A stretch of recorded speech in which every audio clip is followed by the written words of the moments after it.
If you know, you know. Donkey Kong Country Returns is the best thing human beings have created since the polio vaccine. Actually, scratch that. Donkey Kong Country Returns is better than the polio vaccine. I'd rather have polio and be able to play Donkey Kong Country Returns than not have polio and not be able to play it. I'm not speaking with hyperbole when I say that Donkey Kong Country Returns is one of the best video games of all time. It's one of those games that has the ability to ruin other games for you after you play it. You beat Returns and move on, but for the next 5 games you play, you think, this is pretty cool, but I wish I was playing Donkey Kong instead. This game is so good. If I'm ever sworn into something where I have to take an oath, I won't be putting my hand on a Bible.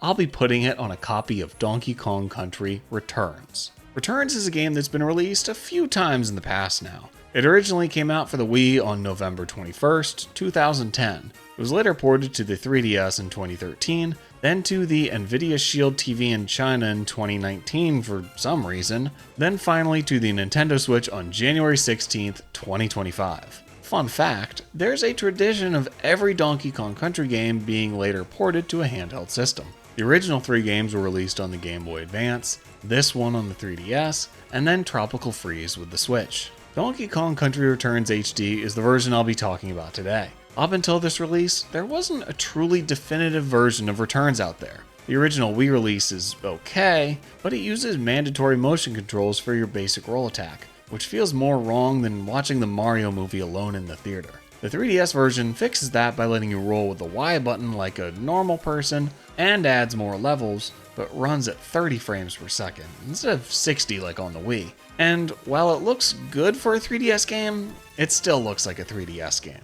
So up until now, every version of the game had some drawbacks. Sure, you could theoretically emulate the Wii version and map the shaking action to a button on your controller, as well as upscale it and have the best of both worlds, but that would be illegal? You think emulating decade-and-a-half old Wii games is a victimless crime? Are you familiar with how Pearl Harbor happened? Donkey Kong Country Returns is a game that I'd been hoping would make its way to the Switch for a long time. It's just too good to be left on platforms that are either only played in retirement homes or that sit under the counter in retro game stores with insanely inflated prices. So when this game was revealed during the June 18th Nintendo Direct in 2024, I was thrilled. But don't take it from me, take it from me. Okay. Yes! Donkey Kong Country Returns. Oh my god. This is one I've been wanting for a while.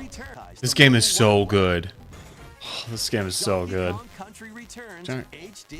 January 2025? After the reveal, I was surprised to see many others weren't so happy. Instead, just disappointed at the lack of a new Donkey Kong Country game. Look, I'd love a new Donkey Kong Country game, even more so than this. After Returns and Tropical Freeze, I had figured a third game would be the natural next step. But sadly, when celebrating the release of Tropical Freeze, the staff of Retro Studios overloaded on their local Texas barbecue and spent the next 9 years with bad cases of the cowboy conniptions, before they could finally squeeze out Metroid Prime Remastered. It adds on a lot of development time when you have to run back to the bathroom every 10 minutes. But even though I'd prefer a new Donkey Kong game, I'm happy to get this. The Switch has a massive active user base who've never played Returns before. Sure, the Wii had a lot of units sold, but by 2010, the momentum that the system had from core gamers that played difficult 2D platformers can only be described by this noise. And the 3DS port was cool, but a game this good does deserve to be played on a bigger screen, even if it's only 2.7 inches bigger. In general, I'm fine with any port or remaster as long as the original game isn't available on the hardware it's being ported to, which is the case here. I can't stand remasters of games that already look and play well on current hardware. If you're going to try to pull something like that, you better buy a bell and whistle factory to justify selling the same thing again. The way people generally grade remasters is interesting because it's twofold. There's how good the original game is and what improvements the remaster adds on top of that. There's a conundrum that results from this, because the better the original game is, the harder it is for the remaster to impress. If the studio remastering it changes too much, they risk angering longtime fans. If they don't change enough, it gets seen as a lazy cash grab port. When Donkey Kong Country Returns HD was announced, I wasn't surprised to see so many online unimpressed with the lack of big visual improvements. I know that as soon as the camera showed DK's hut, thousands of maniac meme lords knocked their Mountain Dew off of their unsanitized desks in a mad scramble to be the first to fill in the blanks on this long expired image format. And that's their right. But for me, I was happy to see Donkey Kong Country Returns return no matter what, despite any lack of explicit improvements. There's three main elements that make DKC Returns the masterpiece that it is. The first of these is the items, which I'll discuss in this segment titled, How Donkey Kong Country Returns Uses Items is Freaking Genius. There's 4 types of items in DKC Returns, which I'll list from most common to least common. Bananas, which are either single bananas or bunches, banana coins, puzzle pieces, and Kong letters. Each of these items serves a very different and vital function, not just in what they do once you get them, but how they each pull you towards them in different ways. Let's start with the bananas, the most common and basic of the items. You can think of them like coins in Mario or rings in Sonic, ubiquitous throughout each level, and not particularly hard to grab in most cases. They're super satisfying to collect though, in large part thanks to the noise they make when you grab them. Ooh, don't you just love that sound? That's good enough to be a notification noise. A benefit of the bananas being so common is that they're able to guide you along each level. The stages might be largely left to right, but along the way there's tons of secrets and extra areas to find. A great way to figure out where these are is to follow the bananas. If there's a banana in an odd place, it's probably because it's pointing you to a secret. Another similarity the bananas share with Mario's coins and Sonic's rings is that they give you an extra life if you collect 100 of them. Obviously, this isn't some unique and original idea, but it is a design choice that aids the experience greatly. That's because Donkey Kong Country Returns is a pretty tough game. It's not impossible to get through, and the difficulty does slowly ramp up as opposed to having any major spikes, but you will die a lot. You might start out with plenty of extra life balloons as backup, but a few worlds in, you should expect to see the game over screen quite a few times. Because of this, when you see your life count start ticking down to 2, 1, or even 0, you'll start to feel the motivation to collect every banana you can. You can end up feeling very accomplished when you are down to no extra lives, but then through the effort of collecting each banana you see, you're able to cash 100 of them in for a much appreciated safety net. So the bananas start out as just another thing littered across the stages, but the further into the game you get, you'll start hunting after every one of them like your life depends on it, because it does. Less common than the bananas, but still quite plentiful, are the banana coins. When running through a level, you might not see many banana coins, but they're there. You can find them constantly hidden throughout each stage, such as in objects in the environment, placed in harder to get to locations, by jumping on at least 3 enemies in a row, or in the secret areas. With them, you can purchase items to make your arduous journey a little easier, such as extra lives and hearts, invincibility potion, or keys that unlock extra levels. When I play DKC Returns, I don't normally purchase much aside from the extra lives, which become very necessary in the last few worlds. But even if I'm not using them, they're still fun and satisfying to stockpile. You'll never know when you're going to need a few hundred banana coins, and I'm not just giving them to Cranky out of charity. This man has 8 houses, 1 on each part of the island. Do you know how much home prices are these days? And this guy's got 7 more than he needs. But the benefit to the banana coins isn't just what you can buy with them, it's how their presence influences you to play differently. In each level, there's a lot that you can interact with, and the incentive to do so is created from the frequent reward of a banana coin. Like the bananas can lead you along and show you where to go, the coins ask you to stop for a minute and consider what's right in front of you. Blow on a flower, smash a plant, make that jump. You'll be rewarded if you do. Even more uncommon than the banana coins are the puzzle pieces, always numbering either 5, 7, or 9 per level. These are items that reward deep exploration. Don't be surprised by feeling like you explored a lot of the stage, but then you find yourself at the end missing 1 or 2. Puzzle pieces can be found in a variety of different places, but all very secretive. When hunting them down, you'll end up in parts of the level you didn't even know you could get to, or places that are so well hidden you'd never have thought to look there otherwise. Collecting the puzzle pieces doesn't provide any gameplay reward, but it does unlock art in the image gallery, which is pretty cool. I always like like when games make their concept art unlockable or discoverable in some way. I love looking through this kind of stuff, and it's awesome to see the inspirations for what eventually became full levels. There's some concepts that didn't make it in which are downright brilliant, and I'd love to see them come back in a future DK game.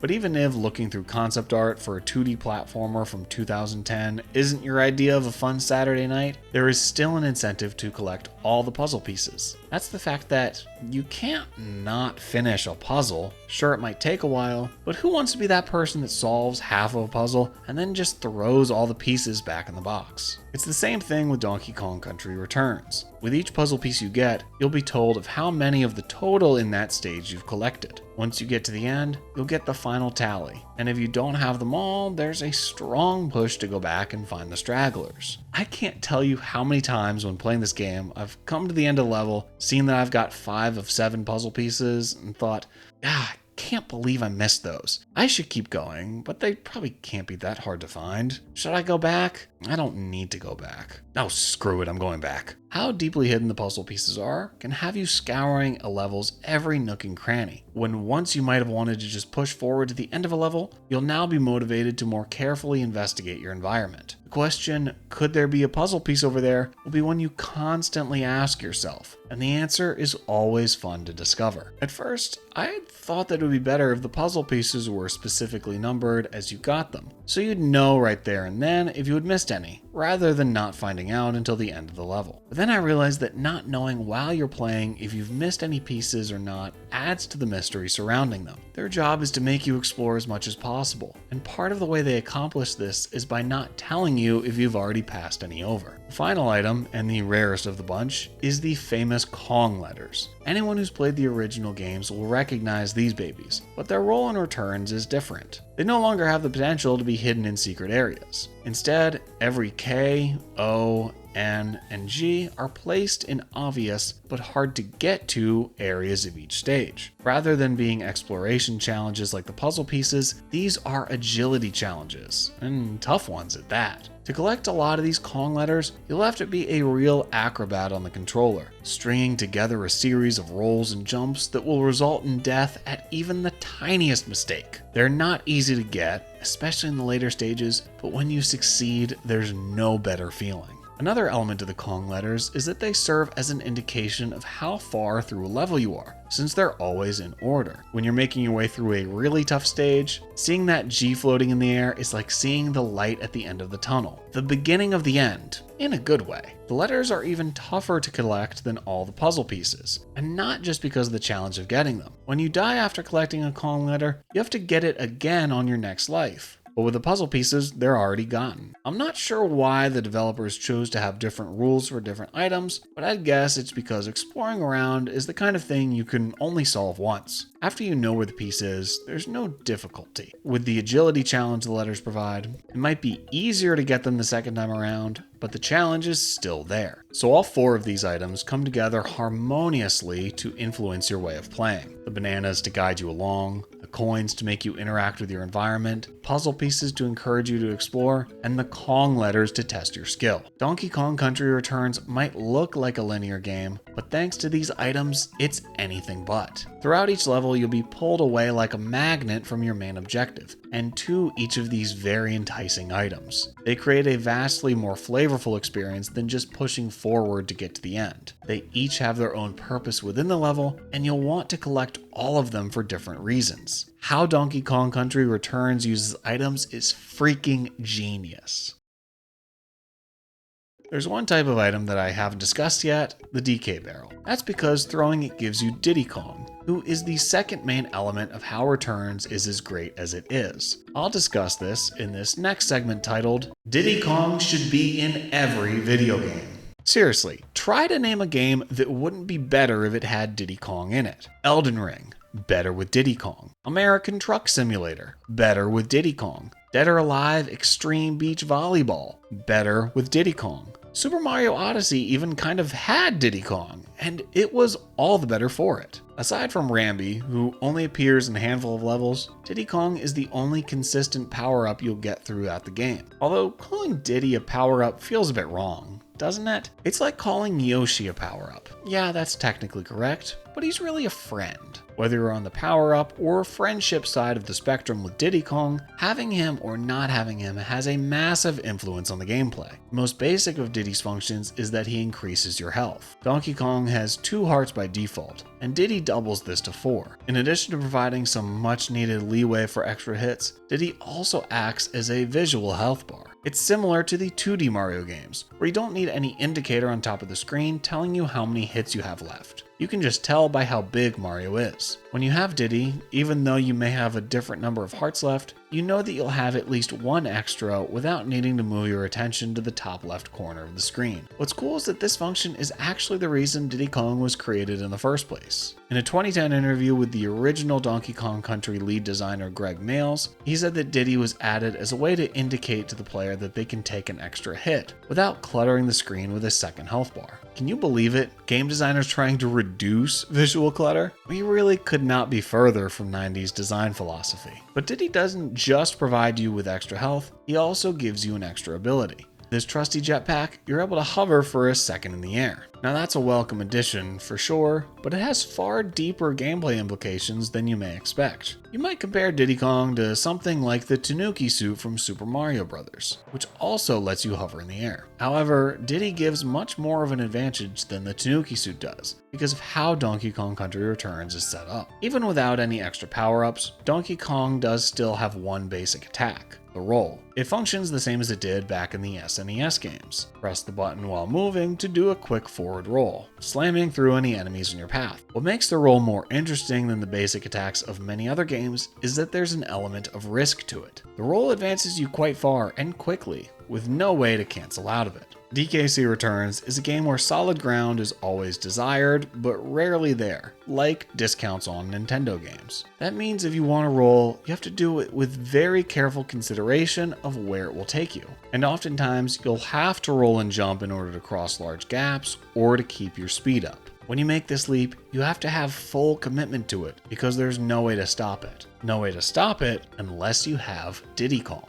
When Diddy is clinging to Donkey Kong's back, you're able to use the jetpack to stop yourself mid-air. Due to how fast you have to constantly move throughout many levels, often without planning ahead for more than a split second, it's very easy to overshoot where you want to land. In situations like these, Diddy is invaluable. Being able to stop your momentum mid-air gives you so much more control than you'd have otherwise. Throwing a DK barrel to get him feels like you've been handed a lifeline, and losing him feels like you've been knocked off your feet. How much of an improvement it is to have Diddy can do some fascinating things to your brain. Let me ask you this. You know that feeling you get when playing a game and you have just 1 hit left before you die? You know the absolute rush of adrenaline where you think about how far back your last checkpoint was and you go, oh God, I've got to do the rest of this perfectly. Your hands start to get sweaty and the world outside of the game seems to melt away while you focus as hard as you can on not making a single mistake. That's a feeling I love when playing games, and it's not just limited to platformers. It can be in a Souls-like, a turn-based RPG, a first-person shooter, any kind of game, really. It's high-octane heaven.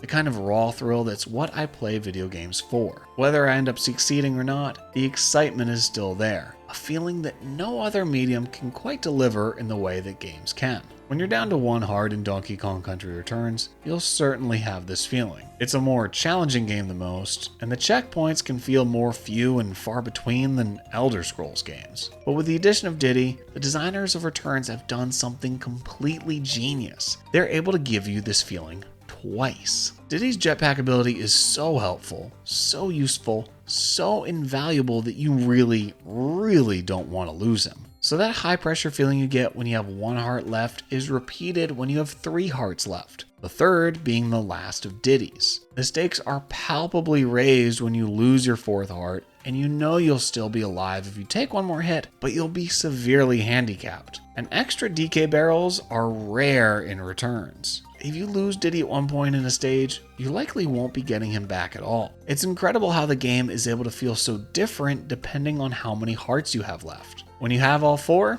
you're feeling good, on top of the world, with plenty of room for mistakes. No tiki spirits are going to stop you. On 3 hearts, you're starting to feel the heat. Just one wrong move and you'll still be there, but things will get much more difficult. You've got to make the most out of Diddy while you have him, and use him in a way so you won't lose him.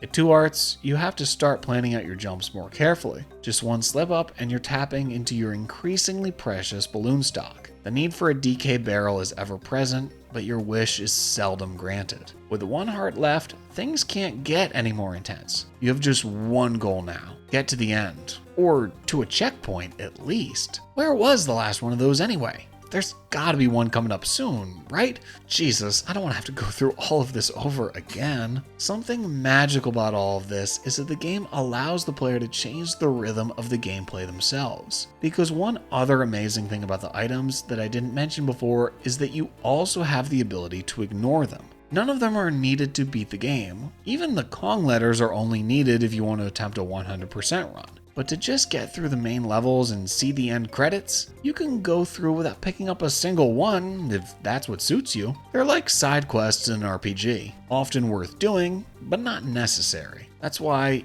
even though it may be the same thing on paper, playing Donkey Kong Country Returns can feel very different moment to moment. When you have health to spare, you're much more inclined to go after the Kong letters and puzzle pieces, thanks to having more leeway with mistakes and more abilities with Diddy. When you're scraping the edge of death, you're more likely to end up ignoring those extra objectives. Why risk getting sent back to the last checkpoint for something you don't need? The Diddy Kong barrels aren't super common, but they're frequent enough to make you constantly switch back and forth between these 2 modes of playing. It's a self-balancing machine that can provide very different experiences within the same level, which, and this is very important, makes you want to keep playing. This is why I say that Diddy Kong should be in every game. Maybe not literally Diddy Kong, but a mechanic that functions similarly. A bonus you get when you're at full health or over a certain threshold that gives you a distinct advantage. Some games do this, like in The Legend of Zelda where you can shoot swords when you have full hearts. Though not that many employ this tactic, and I think they're missing out on a big opportunity. Adding in a Diddy Kong type mechanic can motivate the player to attempt multiple playstyles, increasing the variety and thus increasing the fun. This is an example of excellent pacing in a video game, which if you aren't aware, is essentially how a game changes up its gameplay or settings so that no one part lasts too long, and it doesn't get boring. As soon as the player begins to get sick of one section, the game should be moving on to the next. This is accomplished very cleverly through Diddy Kong, and also through the game's level design. We'll discuss level design in this final segment titled, Donkey Kong Country Returns Level Designers Were Sent from Heaven. Look, does that need any other explanation? To say that the level design in DKC Returns is good is the most under of understatements. You might glance at the game and say it's just a by-the-books 2D platformer, but you are so wrong. In addition to the natural pacing that Diddy Kong provides, the game constantly throws new things at the player, so they never spend too long with the same mechanic. The most obvious examples of this are the minecart, rocket barrel, and Rambi levels. The minecart levels are an awesome throwback to the first Donkey Kong Country game, but do an even better job of capturing that satisfying feeling of getting the timing just right on a tricky jump. The rocket barrel levels are a new addition, where pressing the button will boost you upward, forcing you to maintain just the right height to avoid the many obstacles. Rambi is another throwback to the original, and lets you plow through the enemies and blockades. Although he's really more of a power-up than a new level type, only appearing in 4 stages total, and not necessary for most of them. But even in the regular platforming stages, there's a ton of variety. For the majority of its levels, Donkey Kong Country Returns follows the proven formula of introducing a new mechanic, testing the player with it, and then challenging them with it. Just look no further than the second level in the game, King of Cling. This stage introduces climbing grass to the player, which DK can grab onto and crawl along. I'd say it's the second best kind of grass that lets you get high. It starts off with this patch on the ceiling as an easy way for the players to get acquainted with it. Then on a rotating wheel so they can get familiar with moving while climbing. Then it puts multiple wheels next to each other, then adds wheels that are missing patches of grass, then has multiple wheels next to each other that are missing patches of grass and moving up and down. It's a very natural progression, and one that allows the player to improve as the difficulty ramps up. This is a formula that Donkey Kong Country Returns uses time and time again, but it's able to feel fresh throughout the entire game thanks to how many different mechanics it uses. As the game advances, you'll see mechanics being reused and remixed in ways that add new challenges to what you're already familiar with. You can see this with the climbing grass, and how it returns in levels like roasting rails in the final world. The level designers are able to throw you right into a segment where the structure the grass is on falls away, because they know you're already familiar with how it works. Another aspect that makes DKC Returns feel like a much more refined experience than other 2D platformers is its difficulty. As I've said before, this is a tough game, much harder than similar games Nintendo is putting out at the time of its original release, or even now. But the heightened challenge isn't a negative. In fact, I'd argue it's a huge positive. Let's think back to our discussion on the items for a minute. As I said before, the increased difficulty does a great job of keeping the player motivated to scavenge every banana they can, in order to pad out their stock of extra lives. If the game was in line with more standard Nintendo difficulty, the motivation to go the extra mile and collect all of them just wouldn't be there, and it would make for a less engaging experience. But the other way the items and the difficulty work symbolically is that through dying, you're given opportunity. In Returns, there's a ton of items that are just straight up missable when you go too far. I'm not talking about the puzzle pieces that you're likely to bypass without seeing, although getting the chance to go back and scour a stage more closely is a definite benefit to dying. But there's also plenty of items that you might see, but go past without getting, and there's no way to go back for them. This is often the case when you need a self-destructing barrel to get something, or need to bounce on an enemy that will cease to exist if you miss the first time. In situations like this, dying doesn't feel all that bad, because you think, well, at least I can go back and get that puzzle piece I missed. As I also mentioned before, the checkpoints are sparse, but that does make getting to each one feel more impactful. Seeing that poorly sighted pig feels like a triumph, and that's second only to get into the slot machine barrel at the end. And because the checkpoints are so rare, and you'll be dying a lot, you will improve how you play. I'm not normally one to champion having to repeat sections in a video game, but when playing through Returns, I can literally see myself getting better and better at the game with each death. Sections that might take you 5 minutes on the first run will start taking you 30 seconds by the end. In this way, yes, the checkpoints are far apart, but as you get better, they'll feel closer and closer.